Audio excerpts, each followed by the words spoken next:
Well, earlier this month, a U.S. District Court judge ruled the state of Mississippi had 120 days to come up with a plan to prevent the unnecessary institutionalization of people with mental illnesses. Our Stephen Pempo sat down with the staff at one of the agencies that provides mental health care in our area. He joins us in the studio with that story. Stephen. That's right, Andrea. At Community Counseling Services in the Golden Triangle, they told me that many of the treatment methods like crisis stabilization units and mobile crisis teams are already being used.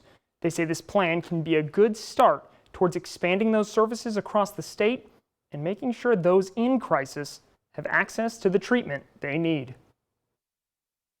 There's that small window of opportunity where somebody is still able to understand that they're struggling and that if they don't get the help they need, it's going to turn into a situation where they're going to end up having to be committed to some type of facility. Getting more people that help is exactly why U.S. District Judge Carlton Reeves ordered Mississippi to come up with a plan to cut down on the number of mental health patients being institutionalized. The commitment process, it can be traumatic in and of itself. When you start thinking about having to go through court proceedings and being evaluated, being removed from your support system. Staff at Community Counseling Services say it's a problem that's been plaguing the state for years. Some of it is the stigma. Some of it is, for many years, the majority of funds that were allocated in the state for mental health care went to support the state institutions. They say some patients have even had to stay in jail cells. Probably 25 to 30% of the cases are not. They don't need to be committed. It's just some stressors going on with them.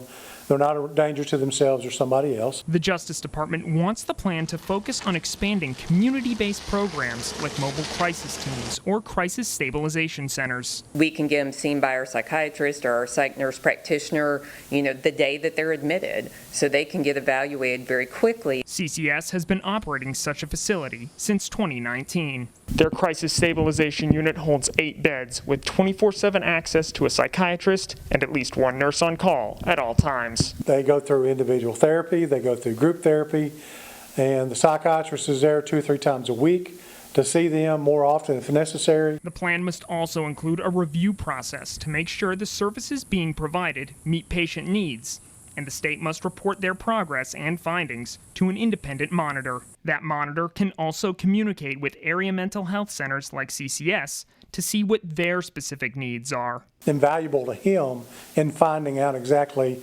where each mental health center is in the continuum of care for their people. That proposed plan has to be submitted to the U.S. Justice Department and independent monitor Michael Hogan for feedback. Their final plan must be completed in 180 days.